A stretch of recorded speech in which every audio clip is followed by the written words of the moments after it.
용서를 받은 경험이 있습니까?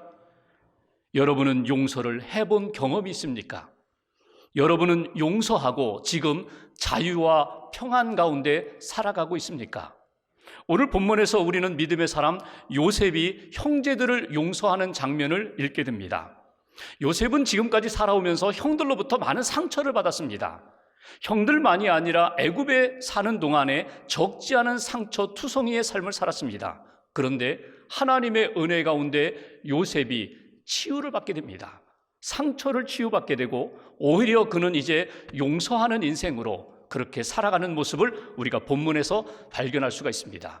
이렇게 요셉이 상처에서 치유받는 과정, 용서하는 과정을 통하여 오늘 우리에게 주시는 메시지가 무엇일까? 본문 15절과 16절 말씀을 보시면 요셉의 아버지 야곱이 세상을 떠났습니다. 장례식이 끝나자 요셉의 형들이 두려움과 불안에 빠졌습니다. 아버지가 살아계시는 동안에는 복수하지 못했는데 아버지가 돌아가시니까 이제 요셉이 우리들에게 복수할 것이다, 이런 두려움이 찾아왔다는 것입니다. 그래서 요셉에게 찾아가서 이런 이야기를 합니다. 아버지 돌아가시기 전에 유언을 남겼다. 우리에게 유언을 주셨는데 아버지의 명령을 너도 따라가라, 너도 지켜라. 그 명령이 무엇인가? 오늘 본문 17절 말씀을 보십시오. 17절 한 절을 함께 봉독합니다. 너희는 이같이 요셉에게 이르라.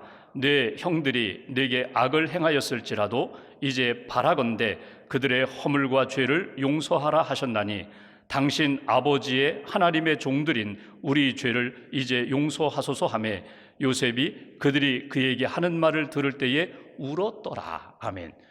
얘기는 이런 것입니다. 아버지 돌아가시기 전에 아버지가 우리들에게 이런 이야기를 했다. 너희들 잘못했다. 허물이 있다. 그런데 요셉으로 하여금 용서하도록 해라. 내가 유언처럼 남기니 용서하도록 해라. 이걸 전하라는 이야기십니다. 근데 사실 여러분 생각해 보면 진짜 아버지 야곱이 요셉에게 그렇게 형들을 용서하라고 당부하고자 했으면 요셉에게 직접 했을 것입니다.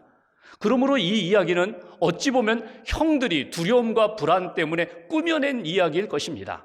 그만큼 형들이 두려움에 휩싸여 있었다는 것입니다. 이 이야기를 듣고 요셉의 반응이 무엇입니까? 오늘 끝절에 있는 것처럼 요셉이 울었다고 그렇게 표현합니다. 우리가 창세기를 지금까지 쭉 살펴보는 가운데 요셉이 참 많이 울었어요. 형들을 처음 만나 울었고, 베냐민을 만나 울었고, 아버지 야곱을 만나 울었고, 여러 번 운 경험이 있지만 이번에 또 한 번 요셉이 통곡을 합니다. 왜 울었을까? 그동안의 상처가 생각이 나서, 너무나 억울해서, 하나님의 은혜 가운데 내가 이렇게 상처와 아픔 투성이였지만 그럼에도 불구하고 하나님이 지켜주셔서 내가 하나님이 주신 꿈을 가지고 살아왔는데 꿈대로 이루어졌구나. 형들이 나에게 이렇게 절을 하고 있구나. 하나님의 성취를 바라보면서 감사해서 여러 번 울었을 것입니다. 그런데 이번에 울음은 조금 다릅니다. 그것은 내가 이미 형들을 용서했는데 왜 형들이 나의 용서를 받아주지 않을까? 용서받은 자의 자유와 평안을 누리지 못할까? 왜 거짓을 꾸며가면서 아버지가 이렇게 명령했으니 너 용서해야 돼, 또 이런 말로 내 마음을 아프게 할까? 그러며 통곡하는 요셉의 모습을 우리가 만나게 됩니다. 여기서 우리에게 주시는 첫 번째 메시지, 요셉이 가지고 있었던 상처를 어떻게 치유했을까? 어떻게 치유받았을까? 첫 번째 우리에게 주시는 메시지, 요셉은 형들을 사랑하고 용서합니다. 또 사랑하고 용서합니다. 계속해서 사랑으로 용서하는 요셉의 모습을 통하여 그의 심령이, 그의 상처가 치유받았음을 우리는 확인할 수 있다는 것입니다. 형들의 죄가 작기 때문에 아닙니다. 요셉의 상처가 다 지워졌기 때문에 아닙니다. 요셉이 받은 상처와 아픔이 기억나지 않기 때문에 결코 그렇지 않습니다. 이 모든 것들은 하나님의 은혜 가운데, 애굽에서의 생활 가운데, 지금까지의 인생 가운데 하나님이 나와 함께 하시고 나를 붙들어 주시고 이미 내 안에 풍성한 은혜와 사랑을 주셨기 때문에 형들을 하나님의 사랑 의지하여 용서했고 지금 또다시 용서한다는 것입니다. 여러분, 우리가 한번 용서했다가 비슷한 상황이 생기면 다시금 발끈하는 것이 우리의 모습입니다. 분노하는 것이 우리의 감정입니다. 마음이 굳어지고 내가 지난번 용서했는데 또 그런 잘못을 해? 나 용서하지 못하겠어. 내가 용서했는데 용서받은 자의 기쁨과 은혜도 몰라? 용서하지 않겠어. 그런 것들이 우리의 마음입니다. 그런데 오늘 요셉은 어떻게 합니까? 또다시 울면서 눈물로 용서하는 요셉을 우리가 만나게 됩니다.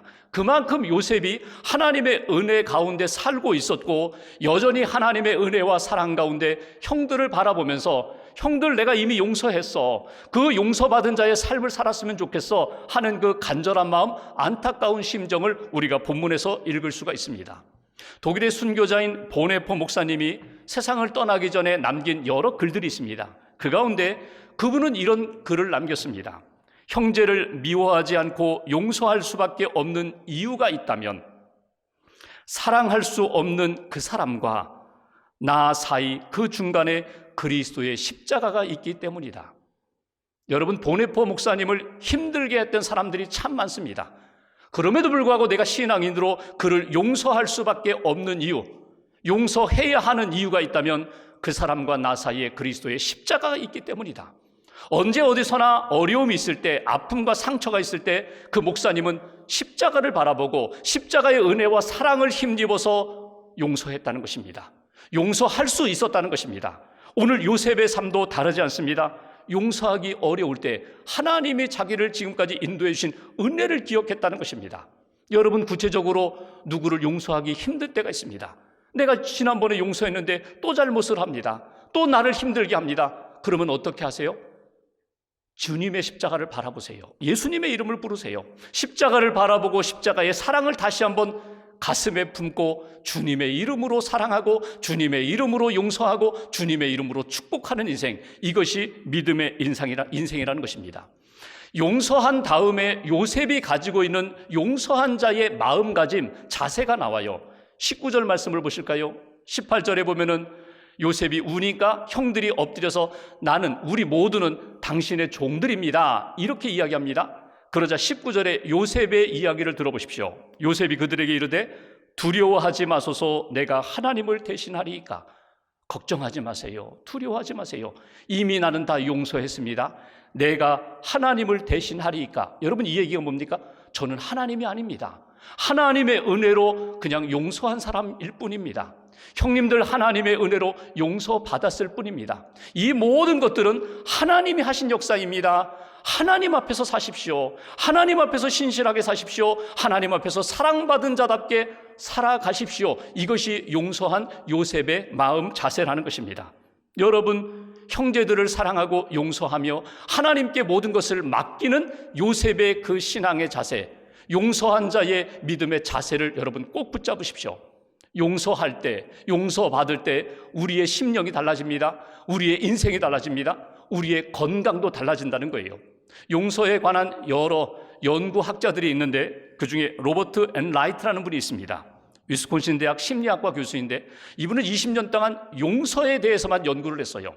이분이 내린 결론은 이것입니다. 우리가 인생을 살아갈 때에 아플 때가 많다는 거예요. 병든 때가 많다는 거예요. 몸이 아플 때가 있습니다. 어떤 큰 병을 얻었어요. 마음이 아플 때가 있습니다. 우울증에 빠졌습니다. 스트레스 때문에 마음이 병들었어요. 관계 병들 때가 있어요.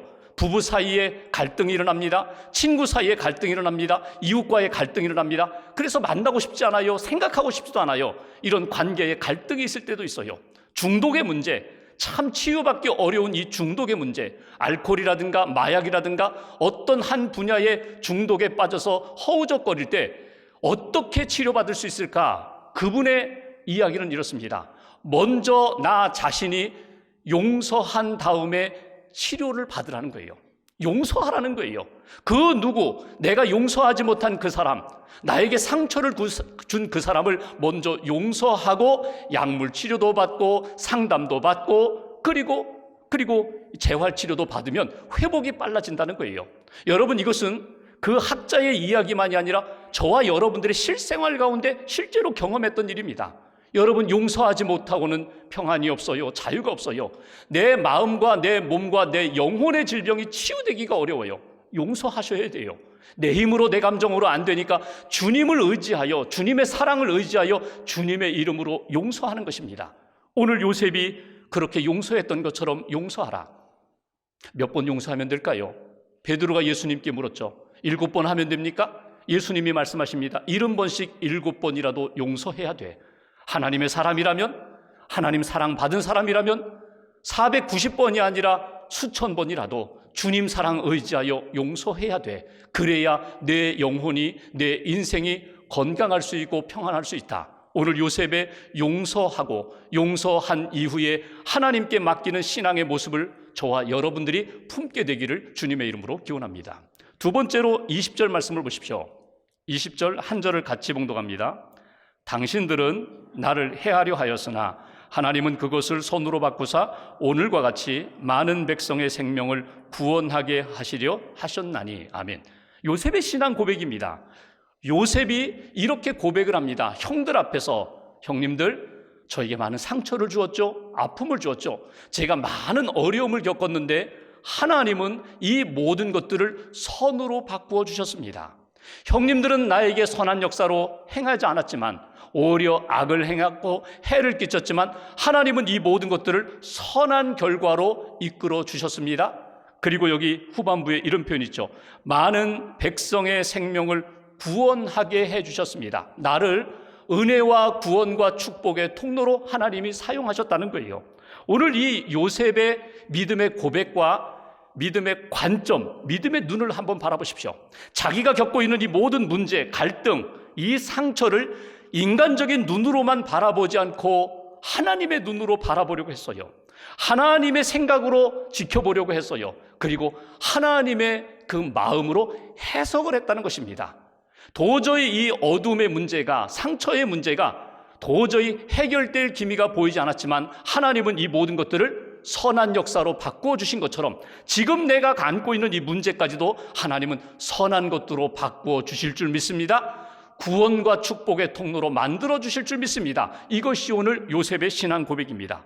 요셉의 마음속에 있는 상처가 어떻게 치유받았을까? 두 번째 우리에게 주시는 메시지, 믿음으로 해석하라는 것입니다.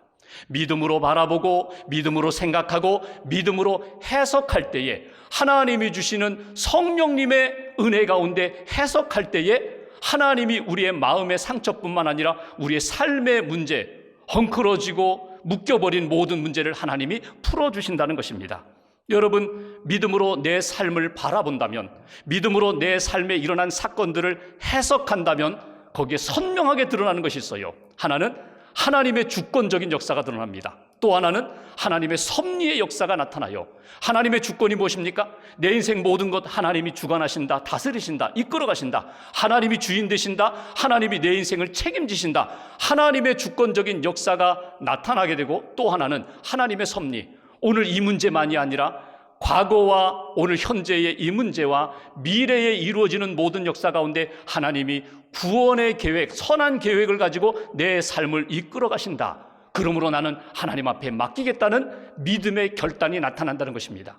여러분, 요셉의 삶 가운데 토막토막 일어났던 사건들을 여러분 그 사건만 바라보십시오. 그러면 해석이 안 돼요.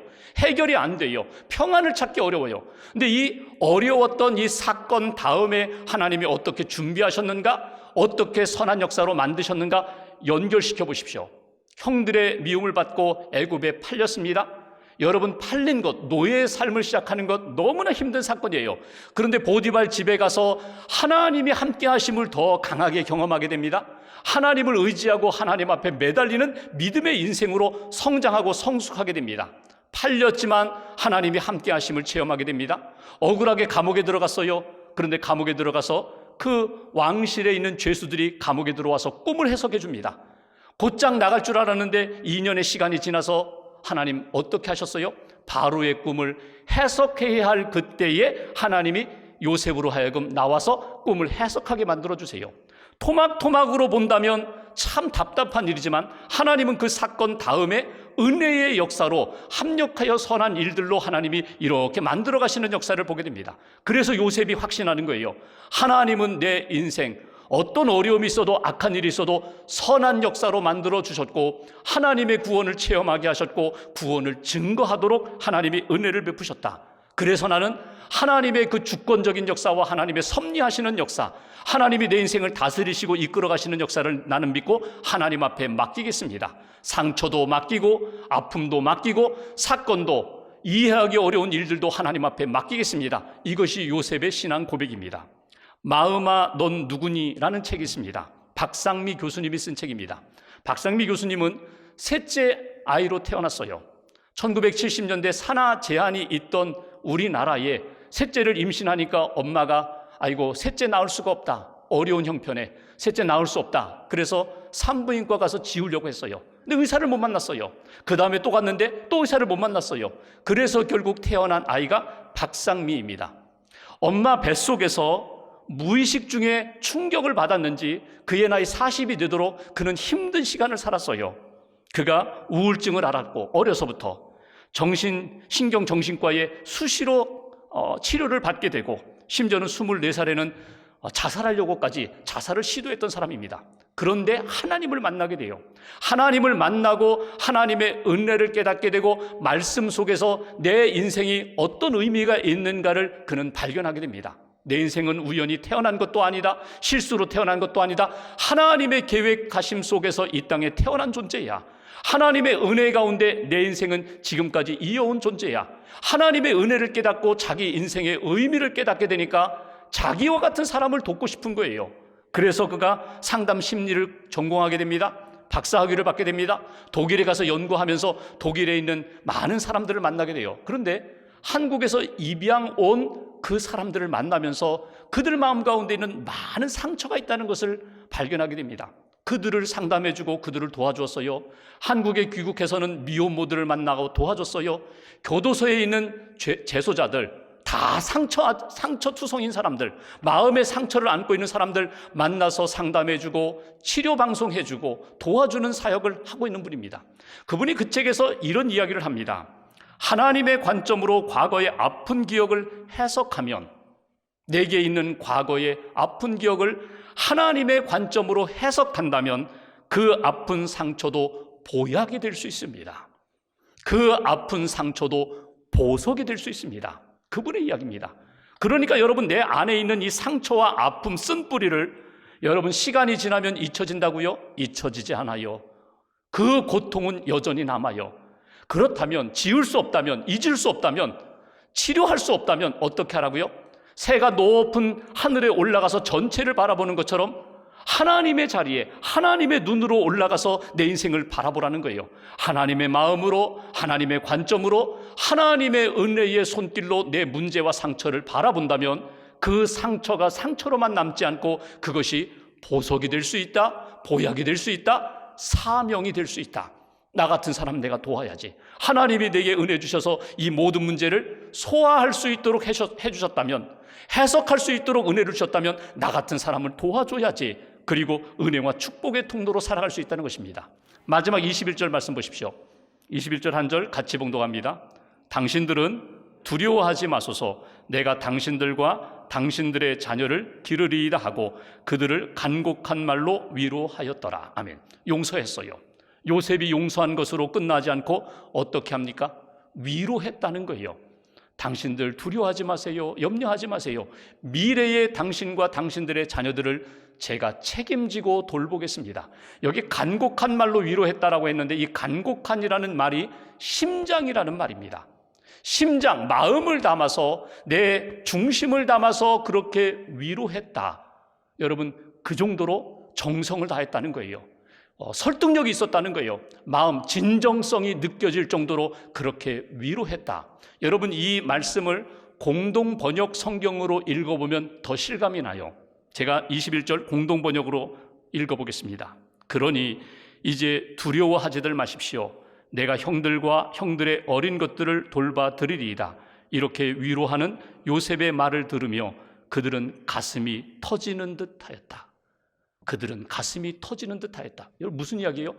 진정을 담아, 마음을 담아 요셉이 위로했더니 형들의 가슴이 터지는 듯했다. 그들의 가지고 있었던 상처와 아픔도 치료되었다는 거예요. 정말 나를 사랑하는구나, 나를 용서하는구나, 나와 나의 자녀들을 위하여 기도하며 위로해주고 책임지겠다고 하는구나. 그 이야기를 들으며 요셉도 치료받고 요셉의 형들도 치료받았다는 것입니다. 여기서 우리에게 주시는 세 번째 메시지가 있습니다. 여러분, 누구를 사랑하고 누구를 용서하는 것, 거기에 그치는 것이 아니라 소망을 담아 내가 섬김의 마음을 담아서 진정으로 위로하는 인생이 되어야 된다. 소망으로 위로해 주십시오. 삶을 담아서 위로해 주십시오. 마음을 담아 위로해 주십시오. 요셉의 그 간곡한 말로 여러분, 형들이 위로를 받았습니다. 소망을 얻게 됩니다. 평안을 얻게 됩니다. 그런 인생을 우리가 살아가야 된다. 요셉이 오늘 그렇게 위로하며 축복했던 인생, 신약의 사도 바울이 골로새서 3장 13절 14절에 보면 우리에게 이렇게 권면을 합니다. 누가 누구에게 불만이 있거든 서로 용납하여 피차 용서하되 주께서 너희를 용서하신 것 같이 너희도 그리하고 이 모든 것 위에 사랑을 더하라. 이는 온전하게 매는 띠니라. 용서하는 것으로 끝내지 말고 그 위에 사랑을 더하라. 위로를 더하라. 내가 섬길 수 있는 것 최선을 다하여 섬기고 미래에 책임지며 돌볼 수 있는 것 내가 책임지고 돌볼 수 있는 자리까지 나아가라. 이것이 온전히 매는 띠라고 하나님께서 바울을 통하여 우리에게 말씀을 주십니다. 여러분, 사랑할 수 있는 때가 있어요. 용서할 수 있는 때가 있어요. 위로하고 축복할 수 있는 때가 있어요. 여러분, 이 때를 놓치고 다음에 사랑하지, 다음에 용서하지, 다음에 위로하지 하다가 그렇게 하지 못하고 지나간 일들이 너무나 많아요. 놓치지 마십시오. 하나님이 주시는 마음을 붙잡고 하나님이 베풀어 주신 은혜와 사랑을 붙잡고 용서하며 위로하며 축복하는 인생. 우리나라 복음성가를 지으신 분들 가운데 최용덕이라는 분이 계십니다. 복음성가 작사 작곡을 많이 한 분입니다. 이분이 어느 날 교회 후배 집사님과 언쟁이 붙었어요. 내용은 이런 것입니다. 그 젊은 후배 집사님이 이런 이야기를 하는 거예요. 아무래도 복음성가보다는 찬송가가 수준이 더 높지요. 복음성가는 찬송가보다 수준이 조금 낮은 것 아닙니까? 그 말에 발끈했어요. 마음이 상하고 자존심도 상했어요. 그러면서 두 사람의 관계가 뒤틀린 것입니다. 하나님 앞에 기도하는데 하나님이 이 최용덕 집사님에게 이런 마음을 주세요. 내가 믿음의 선배고 내가 양육했으니 내가 먼저 가서 사과해라. 잘못을 빌어라. 하나님, 저 잘못한 것 없습니다. 제가 왜 가서 사과합니까? 그리고 버텼어요. 그런데 얼마 지나지 않아 그 후배 집사님이 자기에게 찾아와서 제가 잘못했습니다. 형님, 제가 잘못했습니다. 먼저 잘못했다고 고백하는 것입니다. 뒤통수 맞은 것 같아요. 그런데 며칠 지났는데 그 집사님이 교통사고로 하늘나라를 먼저 갔네요. 장례식에 참여했는데 그 젊은 집사 아내 되시는 분이 남편의 일기장이라고 일기장 한쪽을 이렇게 보여주는 것입니다. 거기에는 이렇게 쓰여져 있었습니다.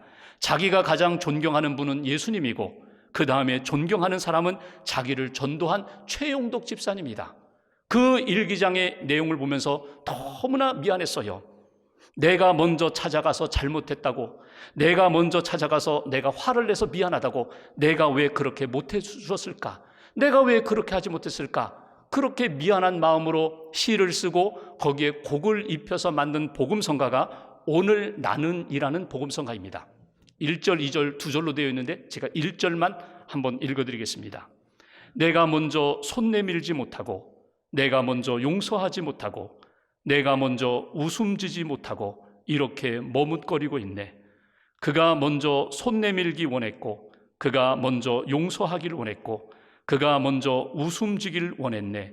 나는 어찌 된 사람인가? 오 간교한 나의 입술이요, 오 옹졸한 나의 마음이요, 왜 나의 입은 사랑을 말하면서, 왜 나의 마음은 화해를 말하면서, 왜 내가 먼저 져줄 수 없는가? 왜 내가 먼저 손해볼 수 없는가? 오늘 나는 주님 앞에서 몸둘 바 모르고 이렇게 흐느끼며 서 있네. 어찌할 수 없는 이 마음을 주님께 맡긴 채로.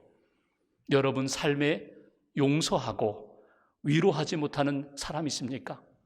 용서하지 못하고 위로하지 못하는 사람이 있다면 여러분 오늘 해결하셔야 합니다. 오늘 기회를 놓치지 마셔야 합니다. 주님의 사랑을 의지하여 용서하십시오. 주님이 주시는 힘을 의지하여 위로하시고 축복하십시오.